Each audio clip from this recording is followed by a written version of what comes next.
वहाँ पे जो लोग जाएंगे फिजिकली हो जाएगा। सबका मेडिकल चेकअप होना है साइकियाट्रिस्ट के द्वारा और महिला डॉक्टर के द्वारा, ताकि अगर किसी को एनीमिया है, खून कम है, हम उसको कम से कम 1 महीने की दवा दे पाए, ताकि वो आगे चल के अपने को स्वस्थ रख पाए। इसलिए ये कार्यक्रम 12 को रखे हैं। जो बच्चे हमारी 12 को पहुँच जाएंगी उनका हम मेडिकल चेकअप कर पाएंगे। 12 के बाद वालों को, 13 की सुबह वालों का मेडिकल चेकअप नहीं हो पाएगा। तो 13 से 17 है गणपत साइड डिग्री कॉलेज, देखा है कि नहीं? एकदम प्यारीपुर चौराहे के बगल में है। वहाँ रेजिडेंशियल कार्यक्रम है, आवासीय कार्यक्रम है, पूर्णतः बहनों द्वारा संचालित होगा। सुरक्षा व्यवस्था भी बहनों द्वारा है। यहाँ तक कि शौचालय से लेकर भोजनालय तक की जितनी व्यवस्थाएं हैं सबको देखना और सुरक्षा देखना, ये केवल और हमारी जो करने लगेगी इसमें उनका कार्य रहेगा। तो उसमें आपको निमंत्रण देने आए हैं। तो सुरक्षा की दृष्टि से आप बिल्कुल निश्चित रहें, किसी भी तरह का कोई व्यवधान नहीं है। उसके अलावा दिन भर के जो कार्यक्रम है वो लाइव चलेंगे। आपकी माँ चाहती हैं या घर वाले तो अपने मोबाइल पे डायरेक्ट भी देख सकते हैं। ठीक है। कन्या कौशल शिविर अपने आप बता रहा ना कि लड़कियों के अंदर स्किल डेवलपमेंट का कार्यक्रम है। आपके अंदर बहुत सारे स्किल हैं, या यूं कहें आपके अंदर का हनुमान है जो सोया रहता है, उसको जगाने के लिए ढेर सारे जामुन आ रहे हैं जो ओरेशन के द्वारा आपको एक्टिवेट करेंगे और आपके अंदर ये भाव भरना कि तुम ही दुर्गा हो, तुम ही सावित्री हो, तुम ही गायत्री हो, तुम ही राष्ट्र निर्माण करोगी, कोई और राष्ट्र निर्माण नहीं कर सकता। राष्ट्र निर्माण कौन करता है? आपके मन में भाव नहीं आ रहा है कि कन्या कौशल शिविर क्यों, पुरुषों का क्यों नहीं, किशोर शिविर क्यों नहीं? आ रहा कि नहीं? आ रहा है ना? अच्छा, ये बताइए कि आपके घर में अभी आपकी छुट्टी जब हुई थी तो आप कहाँ गई थी? ननिहाल की ददिहाल? किसी ने फोन किया, आपकी सहेली ने पूछा कि कहाँ पे हो, तो क्या बताएं आप? ददिहाल में है ना? दादी के यहाँ है ना? आप कहीं भी जाते हैं रास्ते पास आदमी पूछता है कहाँ पे हैं, तो आप दादी के यहाँ या नानी के यहाँ बताती कि नहीं? कभी कोई कहता है दादा के यहाँ, नाना के यहाँ है? शादी हो जाएगी तो आप कहाँ जाएंगे? सासू के यहाँ जाएंगी ना? और अगर वहां से वापस आती कहाँ आती हैं? माई के यहाँ ना, कि बाप के यहाँ? तो घर किसका हुआ? चाहे नानी का, चाहे दादी का, चाहे माई का, चाहे सासू का, यही होता है ना? तो घर किसका हुआ? इसका मतलब घर का निर्माण की जिम्मेदारी किसकी? आपकी। अच्छा, किसी के घर का, जैसे आपके पिताजी, चाचा जी कोई भी नशा करने वाले निकल गए या चरित्र से गड़बड़ निकल गए, क्या घर बर्बाद हो जाता है? नहीं होता है ना? लेकिन अगर किसी की माँ निकल गई इस रास्ते पर, तब क्या होगा? आज यूरोप यही कंडीशन में है। यूरोप आज इसी स्थिति में है कि यहाँ का पुरुष करता है, वहाँ की महिला भी वही करती है। दुर्भाग्य हमारा ये है कि हमारी भारत देश की जो लड़कियां हैं आगे बढ़ने लगी, शिक्षा लेने लगी, बड़े पद पे जाने लगी, लेकिन कहीं न कहीं उनसे एक चीज छूट गई, उनका संस्कार छूट गया, उनकी संस्कृति छूट गई। और जब संस्कार और संस्कृति छूट जाती है तो उस राष्ट्र का इतिहास छूट जाता है, और जिस देश का इतिहास छूट जाता है उसका भूगोल अपने आप बदल जाता है, चेंज हो जाता है। अगर भारत देश का भूगोल ठीक रखना है तो अपनी संस्कृति को, अपने संस्कारों को लेके आगे बढ़ना होगा। इसलिए कन्या कौशल शिविर आपका करने जा रहे हैं। तो उसी लिए आपको निमंत्रण देने आए हैं कि आपकी सोई हुई प्रतिभा, सोई हुई चीजें हमें जगाना है। आपको लगता होगा कि इसकी जरूरत क्या पड़ी? सरकार इतना रोड बना रही है, मॉल बना रही है, बड़े बड़े विद्यालय बना रही है, बड़े बड़े अस्पताल बना रही है, इतना सारा डेवलपमेंट हो रहा है, तो क्या इसकी जरूरत है? क्या आपको लगता है इसकी जरूरत? किसी राष्ट्र का निर्माण किससे होता है? व्यक्ति से होता है या संसाधनों से होता है? राष्ट्र महान व्यक्तियों से बनता है कि संसाधन से बनता है? तो निर्माण, क्या व्यक्ति का निर्माण हो पा रहा है? क्या हो पा रहा है? क्या भाई भाई में प्रेम बढ़ गया? सास बहू में प्रेम बढ़ गया? ज्वाइंट फैमिली बढ़ने लगी? संवेदना बढ़ने लगी? वृद्धाश्रम घटने लगे? अगर ऐसा नहीं हो रहा है तो शिक्षा गलत दिशा में जा रही कि नहीं? क्या हम भटक रहे हैं कि नहीं? अगर एकेडमी से निकलने वाली 30% ज्यादा लड़कियां नशा कर रही है तो हम भटक रहे हैं कि नहीं? मेडिकल कॉलेज, इंजीनियरिंग कॉलेज में जाने वाली बच्चियां अगर वो भी 30 से 50% नशा कर रही हैं तो हम भटक रहे हैं कि नहीं? आप जिनको फॉलो करते हैं फिल्मी दुनिया वाले लोग, अगर वहाँ भी ज्यादा से ज्यादा महिलाएं जिनको आप फॉलो करती हैं वो सब नशा कर रही है तो आप भटक रहे हैं कि नहीं? हम जिन्हें फॉलो करना चाहिए उन्हें फॉलो कर रहे हैं क्या? अगर हम आपसे पूछते हैं कि किसी 10 हमारे शहीदों के नाम बताइए तो शायद हमें सोचने में बहुत तनाव हो, अंदर से खोजने में तनाव हो, लेकिन अगर आपसे पूछते हैं कि 10 हीरो का नाम बताइए, आप विश्वास माने जन्मदिन तक आपको तैयार है कि नहीं? क्योंकि हम भटक गए हैं। हमें जिन्हें फॉलो करना उन्हें फॉलो नहीं कर रहे हैं, हम उन्हें फॉलो कर रहे हैं जो उसका अभिनय करते हैं, लेकिन उनको फॉलो नहीं कर रहे हैं जो रियल हीरो है। हम सुभाष को भूल गए हैं, हम आजाद जी को भूल गए हैं, भगत जी को भूल गए हैं। हम उनको याद कर रहे हैं जिन्होंने देश को नष्ट करने में, भ्रष्ट करने में, और विमल कोई गुटखा बेच रहा है, कोई शराब बेच रहा है, उसका विज्ञापन करता है, और हम बड़े चाव से उनको अपना आदर्श मान के उनके जीवन को अपने जीवन में उतारने के लिए प्रेरित हैं, उतारने हैं। ये हमारा दुर्भाग्य है, ये राष्ट्र का दुर्भाग्य है। और पढ़े लिखे लोग कर रहे हैं, अनपढ़ गवार नहीं कर रहे हैं। अनपढ़ गवार अपने सास ससुर को घर से नहीं निकाल रहे हैं, पढ़े लिखे लोग निकाल रहे हैं। एक डॉक्टर इंजीनियर अपने सास ससुर के, अपने माँ बाप को अपने घर में नहीं रख पा रहा है, कोई अनपढ़ गवार नहीं।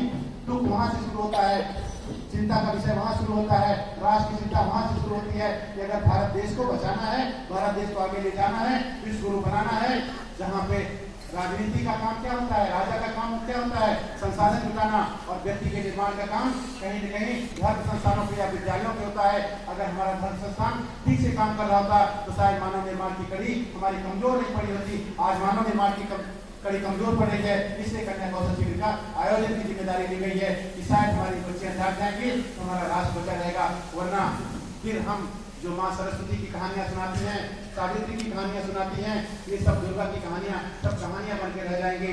जैसे माँ सरस्वती नदी गायब हो गई, वैसे सब चीज नदियां गायब हो जाएंगी, हम गायब हो जाएंगे, और हमारा कोई कल्चर नहीं होगा। हम भी पीछे भीड़ में भागने वाले लोग होंगे, उसे बचाना है। अभी आप देखे होंगे जो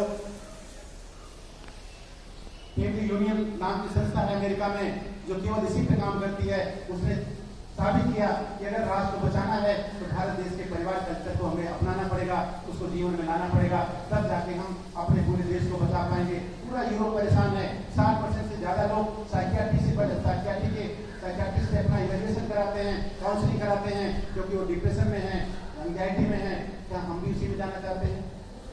क्या पढ़े लिखे हम खाना का नौकरी करते करते केवल ब्रांड बदलने के चक्कर में, अच्छा ब्रांड के चक्कर में हम तनाव में जीते रहें? क्या अपने बुजुर्गों का सम्मान छोड़ दे? क्या अपने टीचर के खिलाफ भी एप्लीकेशन देना शुरू कर दे? क्या अगर ऐसा करते हैं हमें सोचना पड़ेगा कि हमारी मानसिक स्थिति ठीक नहीं है, हम विकृति में जा रहे हैं, हम गलत रास्ते पे जा रहे हैं।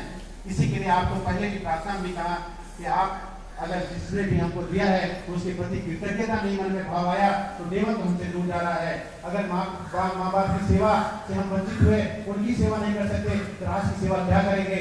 और जो अपने सास ससुर को नहीं कर सकता, वो चाहे जितने बड़े पद पे हो, वो क्या राष्ट्र को आगे ले जाएगा? इसका चिंतन हमेशा दिमाग में हमारे बना रहना चाहिए। और उनको ये संवेदनाएं जितनी बढ़ती हैं, जितना आप संवेदनशील बनेंगे, उतना भगवान आपके अंदर प्रफुल्लित होगा, बढ़ेगा। जितना आपका संवेदना सूखेगी उतना प्राण सूखेगा, उतना आप अमानवीय होते चले जाएंगे। तो संवेदना को जगाने की आवश्यकता है, इसलिए आपके बीच में आए हैं। तो आना कहना है तो शिविर में नहीं आना है। क्या क्या होंगे कार्यक्रम बता दें?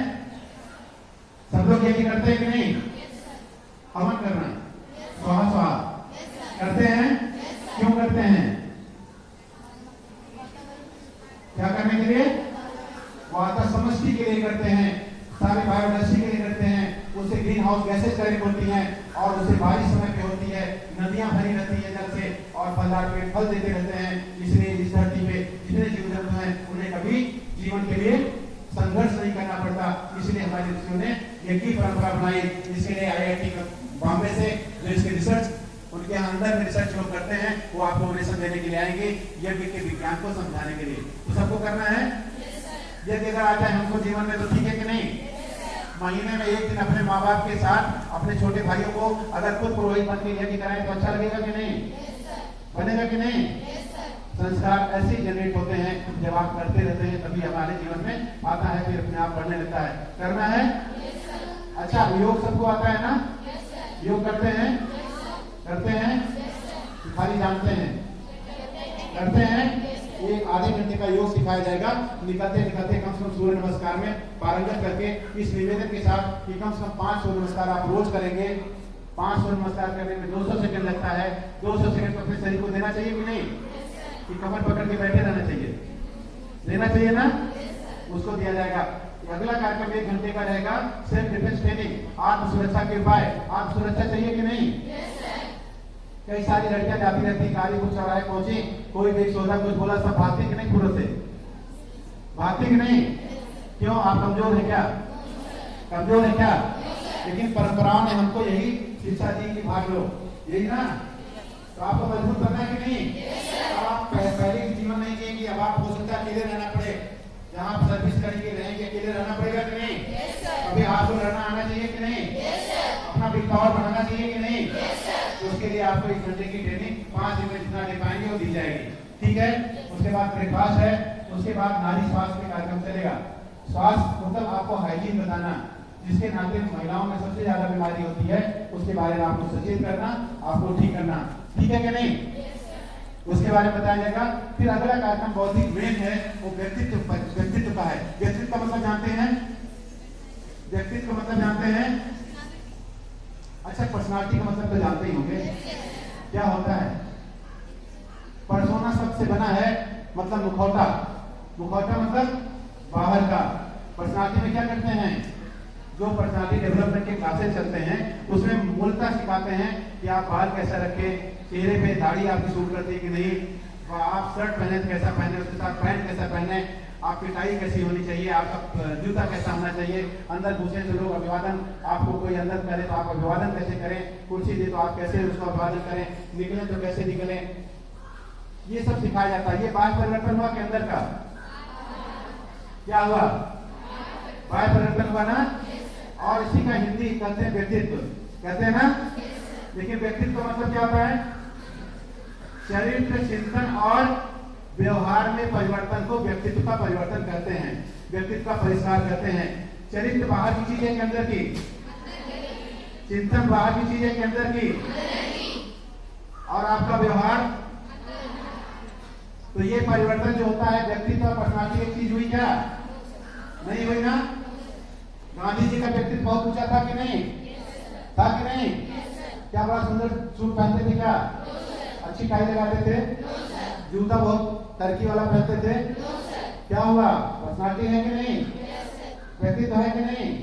100 से ज्यादा देश में उनके नाम की सड़कें या कोई न कोई उनके नाम का कुछ ना कुछ ऐसा उन्होंने प्रेरणा के रूप में बना रखा है अपने लोगों को प्रेरित करने के लिए। फिर व्यक्तित्व होता है ना, तो वैसे आपको हम वहां पे व्यक्तित्व के लिए बुला रहे हैं, ना कि पर्सनालिटी डेवलपमेंट के लिए। किसके लिए?